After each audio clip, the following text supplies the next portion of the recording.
Hello and welcome to When Will It End? Come on in. Take a seat. Stay a while. Today on the show, we continue our inquest into the American Pie cinematic universe, though I must note, on IMDb, this is referenced as a video, because yes, we've entered the long, I'm going to describe it as a gulch of straight-to-video American Pie movies. That's a good word for it.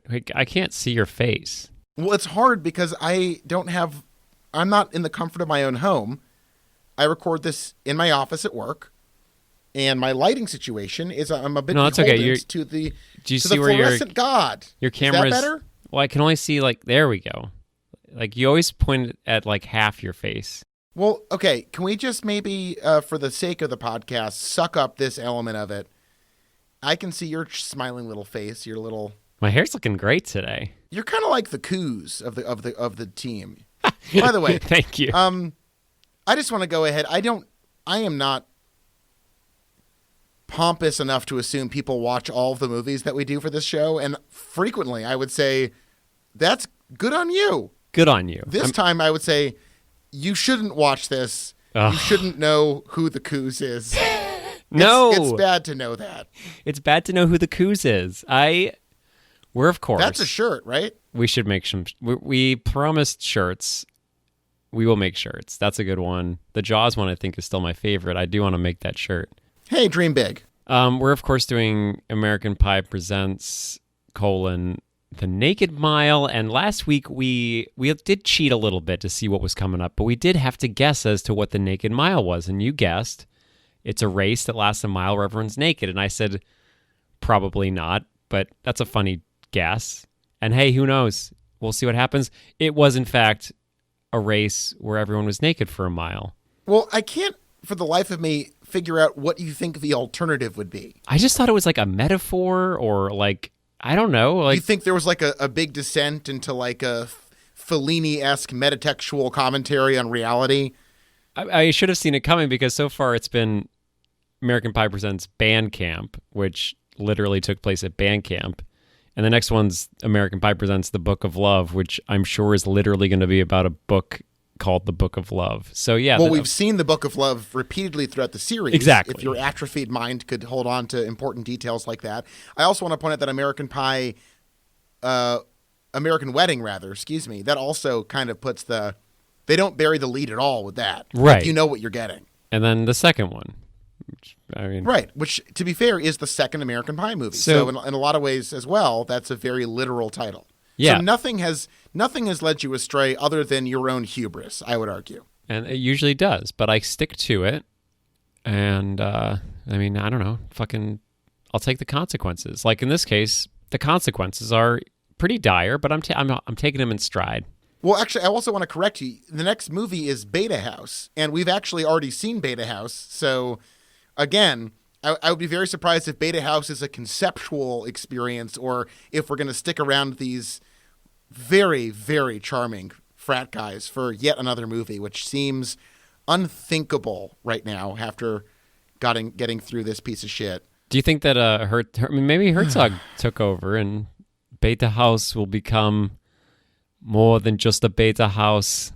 Beta House is an experience of cultural violence. We are all struggling in the Freudian sex pit of murder and rape. And in these college students in the quest to see the naked female breast. Okay, that's enough of Herzog for a lifetime. Come on. I was just getting started. I think it was going poorly. This is a very, very, very bad movie. I found this is the first time. Look, 4 was grating, but had a lot of fascinating questions raised. And I would say as much as I found Matt Stifler and Tad Hinkleberry's performance as him to be cartoonish and at times deeply upsetting, he at least evoked something in me. Oh, yeah. And this movie felt just like body blow after body blow of vicious bigotry and misogyny. And it just was exhausting. It wasn't fun to watch this one. I think I felt fatigued. I actually found out that for some of the movie, you can just listen to it as an audio play while you do other things like play browser games. The sad thing for me is I'm going to mildly disagree with you is that for maybe like 20 minutes, this became my favorite American Pie movie. I don't understand you. I know, but that's what the point of this show is all about. It's about understanding each other, Josh, because as you live your own life and you have, your own ideas that pop into your head, I have a separate brain with separate ideas. And this is a journey where we go together, where you speak your thing, and then I say my thing, and we sort of meet in the middle sometimes, and we understand each other. We might not agree, but at least we come to an understanding. I couldn't agree more. And of course, in some scenes that were reshot for the R-rated version, the locker scene, one of the ladies is wearing a bra and panties and is not naked. Wait, which one did you watch? I actually watched the R. I couldn't find the unrated, so I had to fucking live like a Christian like a dog. Father. Yeah, like a Christian dog. A deeply moral canine. I don't know. I watched whatever the. By the way, I'm gonna officially submit some receipts to the company for the first time. I would like $4 of the Patreon money back for renting this because this was work. They say if you get a job you love, you'll never work a day in your life. That's bullshit. But specifically, this was taxing. Okay, so I'm going to explain to you why the first half hour of this movie was my favorite American Pie movie. Well, okay. All I can see is your eye, by the way. All I can see. That's what's important. Half your face is off screen. Your mouth is covered up by your pop guard, and there's just one staring eye, like the eye of Sauron. Well, in a way, it's very small. It's much smaller than us Sauron's. I think we should consider it the eye of Noah Levinstein, a.k.a. Jim's dad, because he is an omnipotent deity in this universe, and we're going to get to this. We will definitely I now believe that Jim's dad is an immortal soul who, in a Marvel Watcher-style cosmic observer of events, only intercedes into the storyline to make, crucial nudges to direct this continuality into whatever path he's chosen for it. He controls everything in this universe. And we'll get into it later. Yeah, he's like some Lovecraftian, he's like a god. Well, no, I don't agree. Yeah, no. In Lovecraft's world, the gods are uncaring. And Jim's dad, Noah Levinstein, he's really invested in shaping the universe of the pie. He only is like a Lovecraftian god in that he's aeons old and probably lives in some space castle. But every other way, he is a caring God, a beautiful God, a God that is rare. I can't even come up with some sort of relationship because every God, whether it's the Bible or literature, they're usually uncaring and unkind. And Jim here is like the first cultural example of a beautiful God. Right. I think what this movie, though it is depressing, filled with unbelievable amounts of just vile, hateful shit, it does bring us, for once, the adoring warmth of a Godhead who is truly the Father to us all and will hold us to his bosom as we seek redemption in his loving gaze. And by that, I mean Jim's dad, played by Eugene Levy. Yeah. That's just to be clear. The opening scene is, I think, not only... I've complained before how for teen sex comedies, there is almost no sex in them.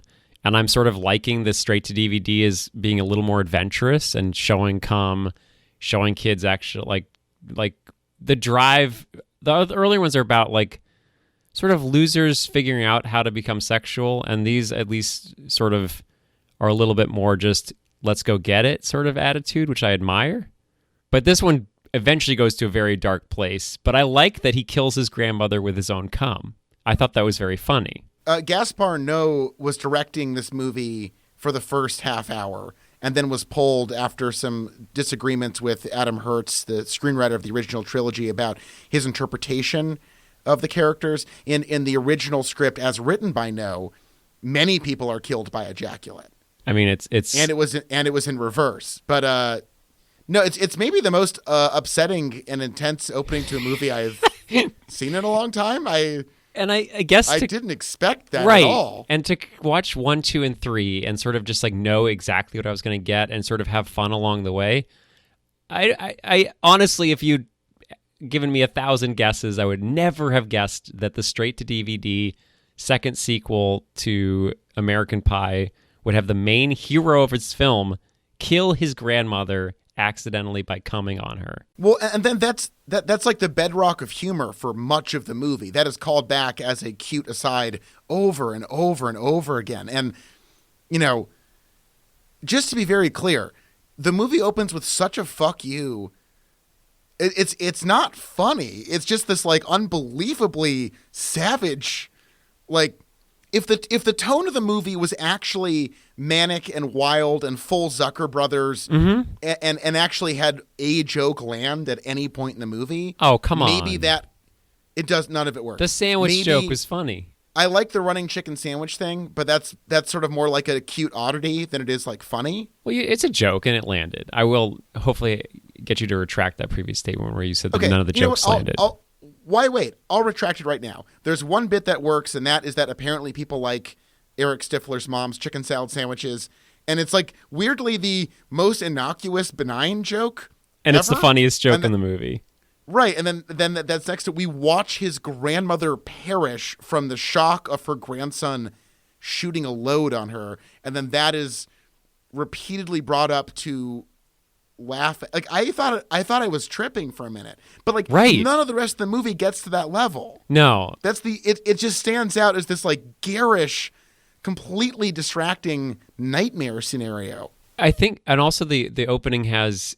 So he pretends to be sick so he can jack off to porn while his parents are going out to brunch with grandma. And he waits for them to leave. He gets his favorite porn VHS from his hiding hole. Well, he pops it out of a secret compartment in his dresser, which is pretty cool. Pretty nice. Yeah, I learned a thing or two. I wish I'd known about that back when I was a boy. And the porn itself was strange. It's all above the waist. And it's like specifically timed for this one scene. Well, hold on. I want to get to that. This movie is terrified of penises. No, we're going to I want to pause because I do want to talk penises. I know the scene you're thinking about, and I do want to talk about penises, and I want to get to that scene because I want to sort of, listeners probably never watch this movie, and I'd hope they don't because it's fucking like Love Guru bad. Maybe even worse. Oh, for sure. No, Love Guru stands alone, I think, as truly, easily the worst movie I've ever seen, bar none, like, objectively by that definition. This is merely a terrible, terrible, terrible movie. But sort of riding off of what I really liked about the first standalone sequel, I was hoping for similar energy. I love Tad. Tad fucking ruled, and he brought to the Stifler... Like, I thought... I know we disagree, but Tad is my favorite Stifler. And I really like that the people that make these spin-off movies are like very obsessed with the Stifler household because they are an enigma. We sort of understand Jim, we understand Oz, we understand every other character, and the Stiflers are a strange clan. In a lot of ways, we've entered the Stiflerverse. Right. It's becoming overwhelmingly apparent. We thought this was about Jim's dad initially, being like, oh, that's funny, Eugene Levy is in all 8 of these movies. But now we're realizing this is really about the Stifler family. And to that end, we finally meet a male Stifler role model. It was ecstatic. The first scene. Eric's dad, played by Shooter McGavin. Oh, wow. He looked like a shooter. No. God damn it. Have you seen Billy Madison? No, I haven't seen it. What? No, man. I know. I've really only seen... Jesus Christ. I watched Happy Gilmore. Sorry, Happy Madison. Excuse me. What's Happy Madison? Happy Gilmore. Holy shit. I'm losing my mind. I'm losing my fucking mind. I have seen Happy I've Gilmore. lost my mind. Okay. In Happy Gilmore, he plays Shooter McGavin. That is his association. Gotcha. I want to apologize to Adam Sandler. That was awful. Yeah. You know. What about me? No, you're fine. Okay. People talk about what it means when we thoughtlessly speak. And that, to me, I've offended myself with that lapse. It took me a long walk to get there. I'm sorry, Adam. Do you want to apologize to yourself? You've never done that before, and maybe it's time. Josh, I want to apologize to you. You're hard on yourself. Yeah, did you offend Adam Sandler, the greatest living Jew? Yeah, but you know what? You're an okay Jew, too. No. Yeah, that was sure so am. nice to be a part of. Yeah. Yes, and Mr. Stifler, Eric's dad, is a horrible man. He's a fucking wretched, obnoxious, uncaring... Like... You texted me about this, and this is the first time we've ever seen... Like, some of the parents are sort of aloof, but almost all the parents' roles in these movies have been caring and doing it in a sort of funny, bad way, but you can tell that they love their children. And this is the first example of a real fucking piece of shit family. And it happened. Other dad, his girlfriend's dad is also like Tracy's dad is also like an alcoholic nightmare man who, when he thinks that there's someone in his house, he immediately tries to beat them to death with a golf club. Yeah, it sucks. And so I think the football scene, which I want to talk about very briefly, but we'll get there. No, the football scene is where I just totally lost. Like, this movie sucks. And we got to stay on the dads because I got more shit on the dads. But I'm saying the dads was the first moment where I could sense that I was starting to really hate this movie because of how, like, Tad as Matt Stifler, I think, still embodied the Stifler aura and the American Pie aura. Like, it's about all these kids have had, whether they've been sex criminals like Jim and Matt, or whether they're just sort of not sure what to do like Kevin and Oz. All 5 of those movies fit together. And this is the first time where I'm not really feeling any connection to the previous films. And it's just in terms of tone. Well, part of it is that the central performance, the fascinatingly named John White, who plays Eric Stifler, is a really genuinely uninteresting man. He as the newest Stifler, the whole thing is like he goes against the Stifler grain. He's actually a sensitive, nice guy. But it's kind of hard to give a shit because he's so fucking boring. Who fucking cares? And then, like, I think what's really upsetting is that, getting back to the Stifler family, at one point, the benevolent god, Jim's dad, tells Eric, oh, yeah, your dad, he is like a sociopathic, violent man. He used to humiliate and attack me. But you know what? I can even forgive that. As a gracious overlord of this existence, I even forgive your father for his sociopathic, nightmarish behavior. It's a very strange take. It's like this. So this is directed by the guy who did George Lucas in Love. Did you watch that? No, never did. What's the story there, my friend? So that's like I think it was from the 90s. It was like a spoof on Shakespeare in Love about George Lucas. And, he has writer's block. He's trying to figure out what to write about. And then it's like, all of his friends are just like all the characters in Star Wars. And then he has like a teacher that's just like Yoda, and he falls in love with this woman who helps him write Star Wars. And then she turns out to be his sister. And it's like really shitty, like Hollywood darling movie that really, like, he just released it for free to Hollywood just so he could get a job. And it basically worked sort of because he ended up making shit like this. But he was like a strange, like, he had a moment where he just combined 2 pop culture things, and it really worked. And you would say this is not as successful.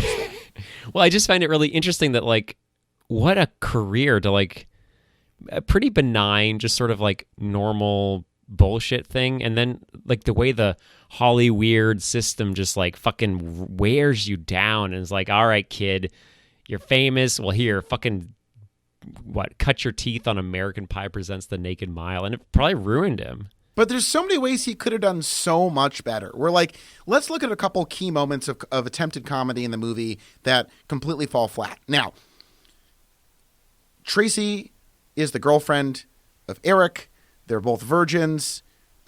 She is given Tracy seems beaten down by both her awful friends, awful parent, and terrible boyfriend. I feel awful for Tracy. She is me too. The closest to an innocent we can get in this movie, and her life is just awful. Her friends are the worst because her friends are like, well, because your boyfriend kissed that lady on the news, you've got to go fuck that really sexually aggressive man.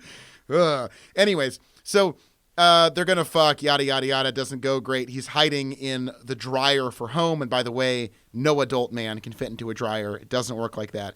And then he shits in the dryer. I could fit into a dryer. You say that, but I don't think you really I got one right there, Josh. I could do this on camera. If you want to see this, I could do it right now. Tell you what, after the record, we'll try it out. Okay. All right. Can you bring the mic with you? Can we get that on mic? I think so. Okay. Well, do you want to do it? Yeah. Let me just say my bit first, okay? Okay. Finish your thought. My thought is this. They have Eric Stifler shit in the dryer, much to the dismay of Tracy's father. They don't set up that he has to shit. They don't. There's like farting, but that's it. They don't show us the shit. They don't there's no setup to it other than he farts twice or something, and then he's shit, and like it's just like a very lazy bit when it could have been like dress it up a little bit. Well, what if he ran out of the dryer shitting all over the house? That's visually funny. Like, it's a total missed opportunity. I feel like other directors would have taken advantage of that. And then later in the movie, you know, when the car he's driving back to, you know, in the, oh, I gotta be with Stacy, the car just runs out of gas. That's how they interrupt his hero's return to save the day, is the car runs out of gas. They couldn't think of anything. Anything. Like a smoking hood where he pops the hood and all the smoke comes out and he goes, oh, fuck. Or maybe he, I don't know, based on this movie's tone, maybe he runs over like 8 homeless people and goes, oh no, my boner. Like, they could have done anything there and they just don't. And I'm just like, you watch it and you're like, they're just, to bring this up from an F to a D- would have required so little. Yeah. And it's just I don't even understand. Again, 4 I had issues with, but we had Oscar, we had oboe fucking. There were things that we could really connect with. And this movie has literally, even the centerpiece isn't funny. They run a naked mile and some hijinks occur along the way. I want to devote a good chunk of this movie to the football scene through the end of the naked mile, because that is like 40 minutes of this movie, and it is supposed to be, I don't know, I've never seen like Old School or any of these like college movies that are supposed to be funny, and they all seem to have just like hijinks that are supposed to be hilarious. This was a complete failure. When people talk about heteronormativity and the nightmare of like a monoculture, this movie makes college life as depicted in the National Lampoon movies of yore look like the most hellish nightmare conceivable, filled with just misery and spiritual emptiness on a level that like staggers even me. But quickly, let's see if we can fit you into that dryer. Okay, I'm going to bring everything with me. Okay, so right. I'll read some reviews while you get set. Writing in DVD Talk, Scott Weinberg criticized the acting, directing, and screenplay, declaring that, quote, The Naked Mile is one of the lamest, laziest, and most shockingly amateurish comedies I've ever seen. And that's Scott Weinberg of DVD Talk. He is. Okay, so Charles is now, he's up from his desk. I'm getting a lot of your torso right now. Okay. I'm going to put the mic down. Can you see the dryer? I can see the dryer. This is a really good angle. This is a great angle. Oh, unless you drop the camera. I got to put the mic down. Hold on. Yeah. All right. Let's see. That's pretty good. Got to tighten. Here we go. He is getting set, people. Okay. This might be tricky holding the mic. But let's see what happens. So this is the dryer. Looks a little small. Do you want to be Can you record this? Well, you're the one holding the mic in that room. I know. I mean, I can't record this. I'm looking into my recording device. Right? Can you record? I don't know how to record Facebook Messenger. It's fine. Okay. We'll worry about that later. If you can actually make it in, I'll screen cap it. Okay. He's dropped the camera again. This bit is soaring. All right, and he's dropped it a 3rd time or 4th. Who can count? Okay, I'm gonna have to put everything down. I'm taking the cans off, putting the mic down. I'm going in. Okay, just try to get some tape of you clambering. Okay. Well, I'll try to bring the mic as far in as I possibly can. But yeah, please do. Daring shit. All right. This is the daring young man on the flying trapeze. You've heard that. This is all right. So I'm going to try to go feet first. I think okay, that's he can't hear me. Going to be the strategy here. Okay, Charles can't hear me, so he'll just be sort of blathering. Go, got one in leg he goes. He's got his left foot, his left leg. I gotta put this down, man. I'm sorry. Okay, he's putting the mic down. That's okay. All right, he can't fit all of it in. Okay, he dropped the whole recording setup, so I can't see again. Charles, this is bad. What you've done. Wait, this is gonna be worth. It's going to be worth it. Maybe put a fucking thing behind the goddamn camera, Charles. It's on a tripod, but it's not. Maybe the tripod isn't fucking working if it keeps falling over. Okay. It's working. It's fine. It's fine. All right. Once again, he is mounting the dryer. Left leg in. Yep. Okay. He's interesting move there. Tried to lean in with his head. Didn't work. Now he's trying to get his hips in. Going in backwards. I think my hypothesis stands. Okay, now he's putting both his feet in first. Now he's lowered in his hips. He's drawing in his torso. There's not going to be enough room, I don't think. Nope. See, he's getting his arms and shoulder blades. Oh, shit. Hold on. Wow, he's sort of twisted in. Oh, my God. Oh, my God. He did it. Oh, my God. No, stop. Baby. Charles, stop. No, stop. You idiot. Stop. No, Charles, I didn't get the screenshot. You didn't do it. Charles, I didn't get the screenshot. You were there for like 3 seconds, All right, moron. should I go back in? Yes, we didn't get the content. Get back in there. Okay. Get I your have, little skinny I have a butt. good strategy now. I have to take let's see it again. the headphones off so I can't hear you. I understand. Trust me, the quality is noted by listeners already. Okay, here we go. Do it again. All right, here we go. Do it again, and this time just think. All right, so the use strategy, your head. if anyone... Oh, fuck. Okay, the camera fell over again. Fucking thing fell down. This might be our best episode. Okay, that's good. Okay, once again, the camera has been remounted. So for everyone at home, if you are trying to do this as well, you go Hold on, feet first. stop. We are not recommending people climb into their dryers. That's not the policy of the podcast. Okay, so he is putting his little feet in, his little legs in afterward. Now, Charles has done yoga extensively in his life, so he has some background in twisting his body and contorting it into funny shapes. Okay, so he's not all the way in. Now he's getting... Jesus. Okay, just grunted into the mic there. Okay. Now Charles is absolutely... Get your head in. Get your head in. Get your head in. No, stop. Get your head in. Yeah, there we go. There it is. Oh, my God. Oh, shit. Stop. Stop. 1 sec. God damn it. No. Oh, my God. That's it. That's the money shot. No, stop. No. No? Back in. Close it. Okay, we got it. We're good. All right. Thumbs up. All right, I stand corrected. I want to apologize to the creators of American Pie presents, The Naked Mile. As Charles has proven, he can fit all 110 pounds of himself into that dryer. Wow. Joe Nussbaum, you are, in many ways, a visionary.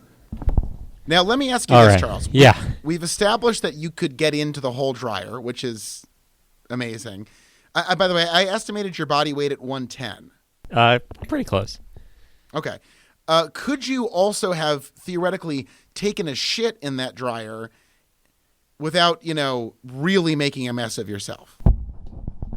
Well, I mean, hold on, I got to get back at my desk here, but yeah, I mean, if I were naked, which he was naked, he'd just been about to fuck. Yeah, I could have shit in there. Wow. Well, that solves that problem. Okay, moving on. Now, the central thrust of this movie is that Eric Stifler, once again, just has the worst, most generic, awful friends who are nightmare people. We've got the Coos, who sucks ass and is terrible, and Ryan, a guy so bland he makes Kevin look like the fucking Joker. And they're like, you fucking pussy, you can't graduate high school a virgin because your dank-ass bitch girlfriend won't give up that hole. And he's like, oh, no, Tracy, I'm so mad at you. I got to get that hole before I graduate. And so she gives him a guilt-free pass. Hell yes. The Naked Mile weekend, which, of course, is a college event where people run naked for 1 mile. And his other Stifler cousin, Dwight, is the king of the Naked Mile and seemingly a semi-functional alcoholic who lacks any charm or charisma and is what I would describe as a D-rate Ryan Reynolds, and I don't like Ryan Reynolds. I actually sort of liked him, but I also sort of like Ryan Reynolds, and I didn't really put that together until just now, but that was the last moment of when I thought this movie might have been good because I thought he was a great Stifler. I thought if we're going to continue the family line and sort of meet new Stiflers, I liked the Dwight. Dwight? I thought it was Dwight. I will say the full cast listing on the IMDb page is really confusing. Yeah, it's Dwight Stifler. Because high school blonde and high school brunette, who I believe are Tracy's friends, they're not even given names, are both listed well above Dwight, which makes no sense to me. Where is he on this fucking list? Listeners, whatever. I don't understand this either. If you know the secret to the IMDb listing, the way I think it's the star meter influences it. Weird. But it's Steve Talley as Dwight Stifler. And it looks like he'll be coming back for Beta House, so we can look forward to that. Yeah, because last episode I destroyed myself by first I misnamed my MVP, which was unforgivable. But then I thought he was uncredited because IMDb didn't have him in his credits list. And then you have to go through the entire thing. At the very bottom, it says, this guy as Oscar, uncredited. But apparently it's probably not even true. Remember how a moment ago I said Steve Talley is a D-rate Ryan Reynolds? Is he related to Ryan Reynolds? Steve Talley is in National Lampoon's Van Wilder, freshman year, the third Van Wilder movie. Oh my God. So it's like the ghost or the baby's ghost of Ryan Reynolds. It's like if Ryan Reynolds licked a bag once and there was a memory of a dream of that bag in someone's dying mind, you'd get Steve Talley. There was a memory of a dream of Ryan Reynolds in a bag. In a way, we all live in a collective illusion, and Van Wilder is the hypothesis of... Okay, look at the Van Wilder freshman year unrated DVD cover on the Wikipedia page. It is the most horrific depiction of a female body I've ever seen. Wait, I couldn't tell which way it was facing at first. I know. It's very odd. It's really unsettling. I believe that is the rear end of someone that we're looking at, but it looks like it's terrifying. It's so photoshopped that... I mean, it looks like it was hot dogs. Yeah. It looked like it was CGI to begin with, and then someone photocopied the CGI and then scanned that back into Wikipedia. What they have to invent, Josh, I got this great idea. For the unrated DVD cover, they always put unrated on something that you want to see under, Mm-hmm. Like covering up a butt, and you're like, what's under there? Maybe it's a butt. Or under some titties, and you just see a rectangle over a woman's chest. You're like, fuck, man, maybe there's some titties under that rectangle. Wow. What they have to invent, and I think this is the closest I've ever seen, is a person whose top half and front of the top is mixed with the back of the bottom. And then you could have two unrateds, one on the butt and one on the boobs. So what do you think the net impact of that would be? Well, you could just put unrated twice on the DVD cover. Okay. Well, you heard it here. Imagine having the word unrated in two different places on a DVD. Thanks, Charles. So we get to the college where Dwight Stifler is king of Beta House, and Beta House is, of course, just a wild bacchanal of mindless women and the most horrifying men you've ever imagined, just constantly pounding alcohol. And and this is where I gasped audibly out loud and said, oh my God, out loud by myself in my office, is when we see the big football game against their rival frat and the bit that is pretty good. I didn't think it was going to be good. Because you have to lead this up, Josh, because they keep saying, actually, you don't even have to. The jokes, I can't even fucking make fun of the joke. The joke is so bad. You don't have to. Just don't. No, but I was about to joke about the joke, the lead into the joke is as offensive as the joke. Everything about this movie, starting from this point, is awful. Yeah, I mean, just lifeless. It's the kind of flogging of the same nightmarish xenophobia. It's just really bad. It doesn't even provoke anything in you. It's just this is if you ask someone at gunpoint to write the worst possible direct-to-video American Pie movie, you just get anyone could write a movie that's insanely terrible. But the big bit is that the rival frat are all little people. Wow. And that's the bit. And if you, like me, are like, oh, well, this doesn't bode well, it doesn't. And not only does it not bode well, and you'd be like, okay, but it's just a bit. It's just maybe a throwaway bit that they thought was funny because for some reason, I don't know, I wish we could have had any of those actors join us on the show to sort of talk about the experience of being a little person and acting in this era. I don't know, fucking Austin Powers was the king of this shit, making fun of people I don't know, I just feel like this seemed to be the only way to get an acting gig back then, and it really sucked. Yeah, it's not great, though I will say, because of that, this is the classic catch-22 of what it must be like to be someone who's so underrepresented and so constantly lazily used as a punchline for their appearance, but it's like most movies just don't cast little people at all. And in this movie, which actually employs a fair number of little people, they are given the great honor of playing little person 1 through 6. Cool. And every joke is using derogatory language, and that's the whole bit. I do want to quickly take a moment to say rest in power to Stevie Lee, who plays little person number 4. He passed away in September of this year. Oh. You may have seen him also in Oz the Great and Powerful and American Horror Story and Deathmatch. But rest in peace, Stevie Lee. You were so much better than this movie, and we are sorry you had to do this. But the movie does give us Jordan Prentice as Rock, the head of the Little People frat, who is easily the one truly, well, besides Eugene Levy, who is, again, a god figure in our eyes. Jordan Prentice is great in this movie, doing a lot of really, hate crime adjacent stuff as a punchline in this movie, is actually a very good actor who gives a very good performance. Yeah, and he's like one of the few people to I think really meet the energy of the movie and do it successfully. Where everyone else is just kind of cruel and uninteresting. His performance was actually substantial, and while he was just mostly insulting people all the time, you sort of felt, I don't know, I just honestly felt more for him, especially after Tracy's just she ended up becoming a total loser by the end of this movie. I think he was the only solid character other than Eugene Levy that I could be sympathetic towards and sort of follow an arc. Well, part of the nightmare of this movie and the real threat of cultural fascism that we face as a country is that we're really supposed to sympathize with the Beta House guys, and they're just the most awful shitheads ever. So we're kind of who gives a fuck if the mean rich frat of little guys constantly beats the fuck out of them? Awesome. They suck. Good for you. So as I was trying to okay, maybe this is just gonna be literally a one cut visual shitty gag, and then it's gonna be over. But nay, dear listener, there is a 10-minute football.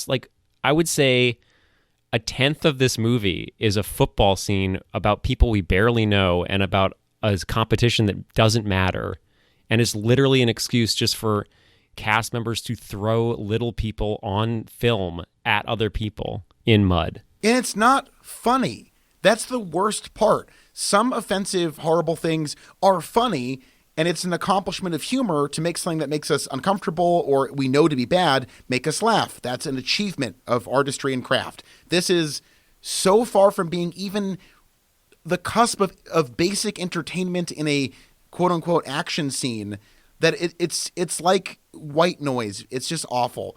Now, quickly, Jordan Prentice is also one of the few actors in this movie, again, besides Eugene Levy, who has had an interesting career. He's in Bruges. He's Howard the Duck in Howard the Duck. He plays Napoleon in Mirror Mirror. And he plays the giant bag of weed in Harold and Kumar Go to White Castle. Oh, hell yeah. We have another string of yarn to attach to the board. Right. So, I mean, good for Jordan Prentice. I don't know. He rules, and this movie is fucking awful, and God bless him. He's my MVP. A little slip of the why wait. I mean, there's nothing else. There's no one in a close second other than Jim's dad, who I think has received ample representation. That's so funny. He was my MVP, too. Yeah, great. Jordan Prentice, congratulations as Rock. You rocked our worlds, friend. But that whole sequence, that's when it was over for me. I have 3 notes in a row just being Jesus Christ, this movie sucks.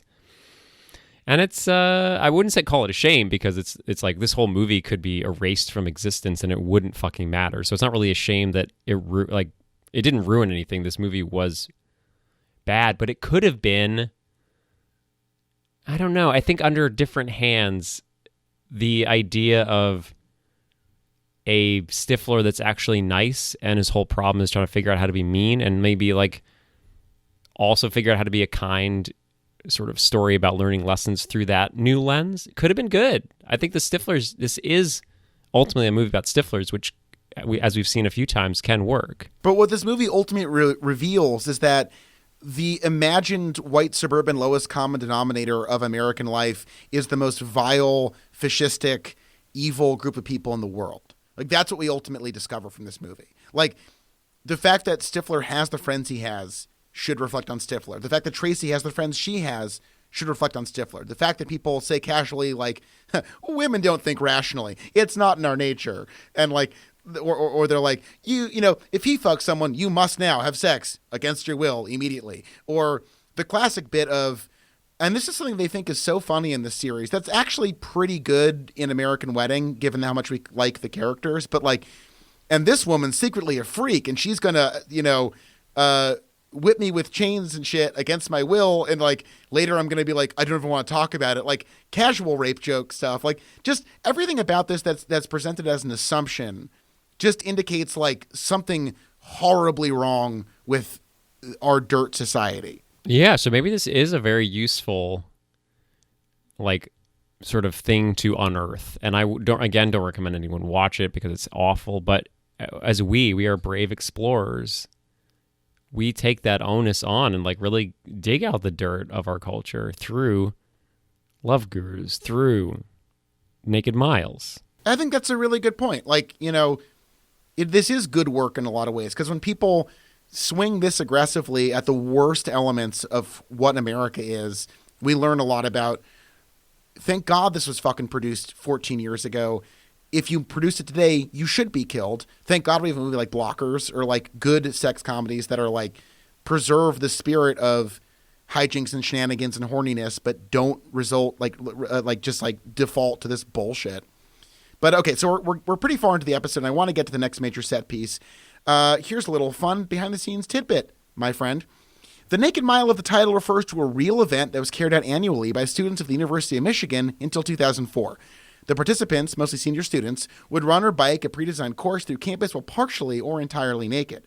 The last Naked Mile was in 2004, after the university ended the tradition through arrests and threats to students who ran. I know. I love how they all get on TV. Like, can you imagine that you're a fucking journalist? I know you're not. I know you hate TV. Well, it does say something about TV news that the guy there is like, this just in, the latest Naked Mile is dope. Yeah. They're all finding love. And then that fucking catapults. Like, that's the only way they could think the story would continue, is if a news.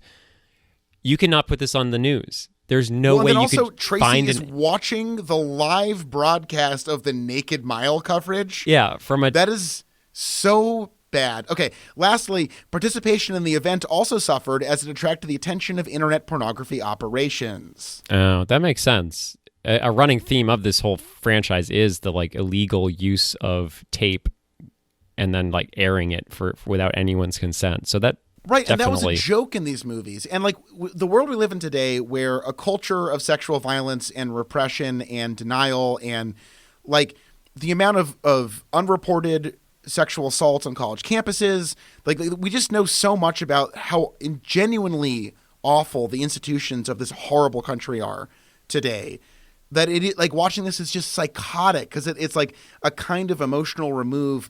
It kind of shows like the level of cognitive dissonance that America has experienced, where like by suppressing all of this like vile bigotry and violence and casual dehumanization, like you can't laugh at this at anything in this movie. It's not possible. The chicken salad bit pops out because everyone likes chicken salad. I love chicken salad. Yeah, because everything else is just literally the worst shit in our culture. And I forgot to mention, the only other joke that I thought was mildly amusing was when he, in the very opening scene, he rolls the curtains back. His neighbor's mowing the lawn, and then the neighbor knocks on the window to ask him how he's doing, and then he says, "All right, go back and do what you were doing." And I thought that was a strange, mildly funny interruption. Well, the reason that works and the chicken salad thing works and Jim's dad works is that what we like about, hell, I'll even extend it to the fourth American Pie, because, again, they at least tried in that one. You're being very generous today. I'm in a good mood, baby. I took a nice walk before this. I pissed a couple times, drinking some water. I'm feeling good. Amazing. Also, I ordered slippers in the mail, and they're here today. So when I go home later, I'll be putting on my slippies. Can you take a picture? I'll take a picture, yeah. A slippy picture? I'll take a slippy pic for my main man, Charles. Thank you. And our podcast listeners, they can see my slippies. Which, by the way, is not an endorsement of the brand. We refuse to be bought. Never. What brand are they? I can't remember. Like Fantasy or something? They've got a cool-ass name. It's dope. Cool. in the other movies, the thing that works about them is that there is something redemptive. They do speak to an attempt for people to grow and not be as awful and overcome the knee-jerk awfulness of straight white dudes to learn something about themselves and the world around them. And generously, Eric, I guess, sort of does, but who gives a fuck? No. Let's skip I know we finally reached the Naked Mile and the penis competition, but we now must skip it and come back to it later because no, Eric's story is not redemptive. It is written by misogynists. It is fucking garbage. It's like the nice guy who almost fucks someone and then realizes he loves his high school fucking sweetheart, and then she does the same thing. The reason why the first few movies were fun, even though there wasn't that much sex in them, it is still about people that want to be sexual, and they're freaks, and they embrace this thing that is like something they have to discover about themselves. And this movie is about fucking sex cowards doing nothing. And it's not fun. It's not redemptive. They don't learn anything other than to be repressive, shitty, awful losers for the rest of their lives. Yeah, sure, fine. It fucking sucks. It just sucks. Like, without that core to come home to at the end of these movies of, like, weirdly positive male relationships opening up emotionally, you're just left with, like, sociopaths behaving like fucking monsters, and there's nothing redemptive about any of it. That's a great point, because the journey that all these people go on, they have their band of people that are friends, and they're not, like, destructive, really. Some of them are, but, like, the overall goal is to have people that love each other, help each other get to where they want to be. And everyone's friends, Tracy's friends and Eric's friends, suck. They're both... They're not even persons. They're just like replacements for like the little devil thing sitting on your shoulder and telling you shitty things to do. But there's no you don't get a sense of his friendship to anybody. Yeah, there's like a real nihilism to this one. Yeah, and so the ending, like the only thing he learns is like a flashback to when he rides a horse with Tracy and he falls on his ass and he's like, I'm never going to ride a horse again. And she's like, I'm never going to make you ride a horse again. And his big moment, his big knight in shining army is to knight in shining armor is to steal someone's horse and ride it around for her before they fuck. And again, it's like the one sort of interesting visual in the entire movie, and nothing comes of it. You mentioned earlier that like for some reason they're like fine showing cum like splashing on strangers and grandmothers, but the only shit they show is the horse shit. I think you're right that like the dryer scene could have been hilarious if like fucking shit is just flying out of his asshole as he's sprinting away and like it's oozing out the dryer. Or they're like, well, while I'm down here, I guess I'll start the laundry or something. Like, this is brilliant. You can do bits, and then that bit is not, that's in the classic vein of American Pie movies humiliating shitty dudes. Right. And this movie just can't wait to get them to the next opportunity to treat women like absolute dog shit and to make fun of little people. Can you imagine if that next scene suddenly, miraculously, our boy, the Stiffmeister, comes home to his uncle's house and is like, hold on, I got to do a little load of laundry. And he puts on like a shit outfit. So rather than like eating the shit from the third one, he fucking wears a shit suit. And that's the thing, like, vicious physical comeuppance is so important to these movies. Yeah. And no one really gets it. Like Coos, again, like, and they're like, that's my friend Coos. They call him that because that's all he can think about. And you're like, wow, this is dope. Good ass writing. I'm like just it's soaked in the world of the Coos. You know how they can tell this is good writing is because the fucking genius screenwriters decided to name him Mike Koosman. And that's how he earned, like, it's funny because his name is already Coos. So he could just take on the Coos name. Like, at least Stiffmeister, you have to sort of work to get to, like, from Stifler to Stiffmeister. But his, like, literal name is just Coos. Well, and then also, getting back to the Stifler of it all, you know, Matt Stifler, he's like a maximalist Stifler. He's like, I'm not just going to be a Stifler, I'm going to be like an 11 Stifler, like full tilt, super aggressively Stifler. Eric Stifler is like half-heartedly, like really lazily attempts to be a Stifler in like the most menial possible ways, and then reverts back to his already incredibly boring milquetoast self after that half-hearted effort. Yeah. So there's almost no arc to him. He doesn't even really try to be a Stifler. No, he's a coward, and this is. I do admire how much they try to like always bring it back to the series. I think there's like Eugene Levy does it well. But this like totally fails because they don't understand why we like watching the Stiflers, and fuck this movie. But I think it's time to get to the Naked Mile and the Penis Olympics, because like Eugene Levy comes out, and we all sort of knew this was going to happen, and I didn't really know if this was actually going to happen, but I felt it. Eugene Levy created the Naked Mile. Well, I want to bring, I think you're right. Eugene Levy, I don't know. I'm so confused. Have we encountered a figure like Jim's dad in any other franchise? No, because he's never a main character. He sort of drifts in and out seemingly at his own will. I have it. He's ubiquitous. I have it. It's that guy from Harold and Kumar. Neil Patrick Harris. Oh my God, you're right. Holy shit. This is good podcasting, motherfuck. Yeah, Damn. he's the I mean, honestly, this has the most in relationship to that whole franchise. We got two actors, whatever their names are. Who cares? Yeah, and then apparently a guy from this movie was in one of those movies. Prentice, right? You said Prentice played the bag of weed. Yeah, the great Jordan Prentice. Yeah, so I feel like that's an example of this whole style of like main characters just sort of doing whatever and it working, and then this is an example of that and it not working. But so the Naked Mile, like, okay, so here's what we've had in the first three movies. We've had a extended tit sequence, which you find mildly successful. I've found mostly unsuccessful, but I sort of appreciate that that's like it's a building block of the series. You have to have the 10-minute titty sequence and try to figure out how to make that whole thing work. Yeah. This is like literally people running around naked for 10 minutes. And it's like, okay, so I've been reading a lot about, this was marketed a lot as like, here's tvguide.com. It upholds the franchise's legacy for overdoing outrageousness. It's the juiciest entry yet. Like, people really sold this as like the wildest one, but it's just sort of like, you're right. Like, it's just people running around. It's and ugly. People staring at boobs. Yeah. It's not exciting. It's not titillating. It's just boring and exhausting.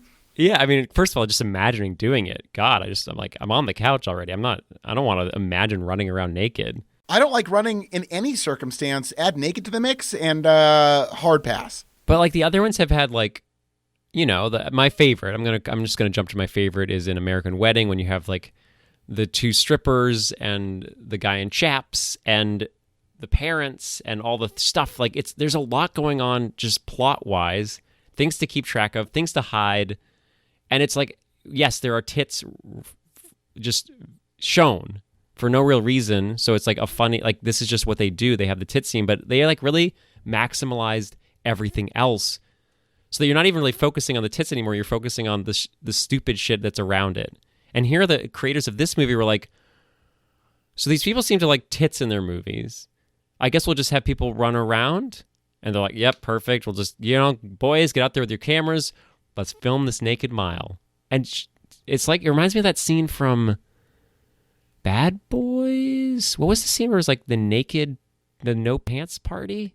I don't remember the no pants party. Shots of it was in a Harold and Kumar movie. Oh, remember? You're right. That's in 2, I believe. Yeah, in 2, where there's a bottomless party, and there's like literally just a 3-minute sequence of just butts and vag. And it's just, I got the same sense. Like, all right, guys, get out there with your cameras, just film this shit. We'll just have pretty people run around naked, and that'll be the scene. And then it goes on and on and on. Well, to give that sequence some credit, it does give us a fascinating glimpse into the life of Jim's dad, which I think is important to focus on. Yes.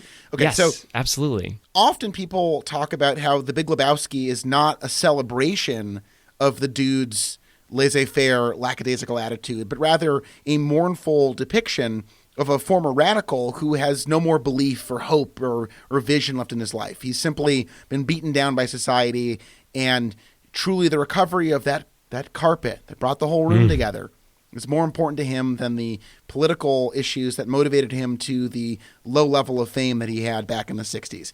In this movie, we find that Jim's dad, who created the Naked Mile, which again, in the mythology of this franchise, that's huge, okay? He is the progenitor of an entire title of the series, was originally an anti-authoritarian gesture to stick it to the man. Yeah. And he says, he looks at what he's created today, filled with alcohol abuse, rampant sexism, depravity, the bacchanal it's devolved into, and says it's become a lot less political these days.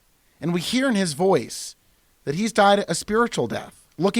He has created this thing, and it's now a sad mockery, a sham, a husk, a shadow of what it once was. Yeah, you feel it. And then they sort of boo at him and tell him just to get on with it. And he does. And I think that's sort of all he can do. And I am glad you brought up, Lebowski, because there is some similarities there. Just this idea of an old man beyond his time, sort of just flailing and looking at what he left behind and seeing that there's nothing he can do about it anymore.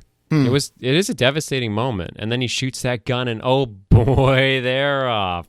The boobs, they bounce. No penises in sight. Okay. These movies, you're right, are so frequently terrified of actual sex, and it's a problem. And maybe in the unrated version, there's dicks or something, but no. So I looked. The only difference between the unrated version and this one is there is one scene of female full frontal nudity. But and let's be honest, if you've seen a woman naked from the front, we've talked about this, you're getting a lot of pubic mound. You're not really... We've talked about the mound. It's a comparatively cowardly full frontal. And I'm sorry to bring it back to this, but this is why the genius I brought up earlier of the double unrated is that you could see him from... You're shaking your head. It's not a good idea, Charles. No one needs that. You've identified something that no one needs. Can you imagine, you're talking about the cowardice of female full frontal nudity. What if you just flip that around a little bit? Then you'd have a butt running at you as well as the boobs. Now that's courageous. It sure is, Charles. It sure is. This is a bad movie. But the only real change is that there's more cum. No more dick.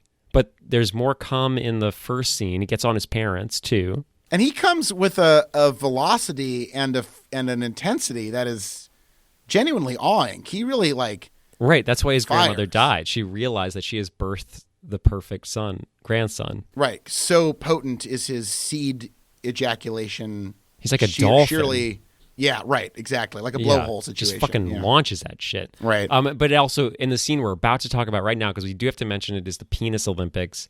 We see no penis. The unrated version has, thousands of flecks of cum landing on the audience. And this is horrifying. Yes, it's horrifying. More sex criminal behavior. This movie just passes off as a joke. But basically, the penis Olympics, I think this could have been a funnier joke. But of course, it's in this movie, so it didn't work at all. But basically, the two asshole friends of Eric think that Dwight has given them E or something, and they pop the pills, but what turns out to be a Viagra, or probably as an off-brand because they don't actually mention it by name. Right. And then later, Coos reveals to his date, who then sexually assaults him, that he, in fact, didn't take the Viagra. That was just his normal erection deal. It's a good bit. I mean, hey, as Peter Hammond of Maxim says, the movie's hilarious, sexy fun goes where no American Pie has gone before. Wow, and that's what we wanted. He said it goes the extra mile for laughs and gets them. That's reference to the title. Wait, who said this? An actual film critic? Peter Hammond of Maxim is not an actual person for having communicated that to the world. So then there's as mysterious as the football scene, there's now a 10-minute sequence where these boys' penises are put to the test. And it seems to be a test of who can maintain an erection through carrying buckets increasingly full of beer on their penises, and then their partners flicking rings onto their penis. Can you imagine? Not funny. It's the not... writer's room. I don't even know how this started, but they got into it. They're like, all right, we got the beer bucket one. That maybe will be funny. What else can we do? It just, to me, it feels like the thing about Bandcamp is that that's not a good movie, but I think it's a good movie. Okay, you think it's a good movie. Stifler fucks an oboe, okay? Right. There's a dork with a robot camera. There's things that are interesting ideas at the very least, if for some reason you're watching these for intellectual stimulation to think about for a second. And this movie is just they throw stuff at their boners, then they do sex, Like, that's literally most of the movie. Like, there isn't that other. They talk about this being, oh, it goes the farthest. It doesn't go the farthest. It's the most obvious. It's the shallowest. Right. It's They're like, wait, oh, that ring game, there's sort of like phallic shapes. What if they played the ring game from a carnival with actual phalluses? And then they thought that was going to be a laugh riot. And that's when you just play, like, that's literally like a phone game situation where you just sort of do something else until it's over. Yeah. But then you realize that it's never over because the rest of this, like the last half hour of this movie is just an endless nightmare. What was that? Something played on my computer accidentally, and I muted it. What were you looking at? It was something on Twitter. Oh my God, you're just looking at Twitter while we're recording? No, I clicked the wrong tab. Okay, I'm on okay. the Eugene Levy Wikipedia. It's next to the home/Twitter tab. I clicked that one. Okay, that's right. Be more fucking sensitive. Holy shit. Well, I just wanted to make Hey, sure you're... Eugene Levy was considered for Toby Ziegler in The West Wing. Wow. Wouldn't have worked. Nope. Let's get into the end of this. We've already declared, congrats, Jordan Prentice, as Rock. You were the only redeemable aspect of this movie, and you were treated like shit for all of your hard work. Fuck this movie. It sucks ass. I mean, knowing that Beta House literally is a continuation of these motherfuckers, I'm completely asking when will it end, because these guys suck ass. They fucking suck. And I don't understand why they build momentum off of Tad Hinkleberry's performance in the fourth one, not like doubling down on John White's insipid, watery performance in this one. I don't understand. Am I crazy? No, build off of the redemptive arc in the last one rather than having not even a flat line, a really cowardly arc that happens in this one. Like, everything that we love about this series that has kept us not asking when will it end, this kills it. And I will join you in being frustrated, and especially knowing where we're going as Dwight as our main character and Beta House as our main setting. This is going to be fucking trash. And I wish we could watch this together, because I don't like watching this by myself. I'm not going to inflict this on anybody. And I'm just going to have to sit there and watch this by myself, and it's going to suck. Yeah, this was viscerally terrible. Though I did produce some screen caps you can see on our Instagram that at least the writing of the movie is so, like, it must be seen to be believed how this is, like, written out. Sometimes you see a movie and it's clear they just shot exactly what was written. Right. And not a cent more. And that's this in a nutshell. It is the driest, shittiest thing we've ever done. It's one of the worst movies we've seen for this, I think, in league with, again, just barely above the actual excrement of The Love Guru, but I would say maybe the second worst movie we've watched for this show. Absolutely. Because even like stuff that we haven't really liked, I don't think, like Terminator 2, as much as we hate that movie, it has a story. It has things I can like watch. This is just, as you said, like this is where director DVD shit gets a bad rap, because it is just like no expense given, just fucking write a script, shoot it, and put it on a DVD, and that's it. How much money did this fucking thing make? I have no idea. Well, while you look that up, I just want to say that, like, you would think that a direct-to-DVD opportunity would actually give you great freedom. And, like, yeah, whatever, get more boobs and boners in. Of course, it's American Pie. I get that. But, like, this was an opportunity to go farther. And instead, they just drove the ship straight into the bottom of the goddamn ocean like a Titanic. A beautiful, beautiful Titanic. Still somehow made money. $15 million budget, but citation needed. So actually, it might be, maybe they lost. We'll never know. But they did make $27.5 million in sales. Wow. Who bought this? Who bought this fucking DVD? Makes you think. Really makes you think. All right. We are depressed and tired, and this was bad as a movie. We will be back next week for American Pie Presents: Beta House, where these alcoholic rapists go on to their next traipse through tits and horrible shit, and fuck these guys and fuck all this. This sucks ass. Follow our Patreon. We are really doing we're going places there. You're gonna like what we're up to over there. Oh yeah. I just finished right before the record the Tad Hinklebottom's vehicle, The Curiosity of Chance. Oh yeah, and, yeah. So if you were curious about, Matt Stifler, fucking really creepy sex criminal that finds his heart at the end, what if the exact same energy was brought to an 80s international high school where everyone's speaking with weird German and French accents, what if he was a gay, out of the closet, drag racing, Yes, he, by night drag racing. joins a Fast and the Furious style crew for No, sorry. What's it called? performing drag. Performing drag. Sensitive poet / singer-songwriter with a very nasty bully. And so yes, that'll be next episode coming out after this one. And so it's patreon.com/WWIE podcast. It's only $5. God bless you. Stay safe out there. And remember, if you meet someone named Stifler, immediately shoot them.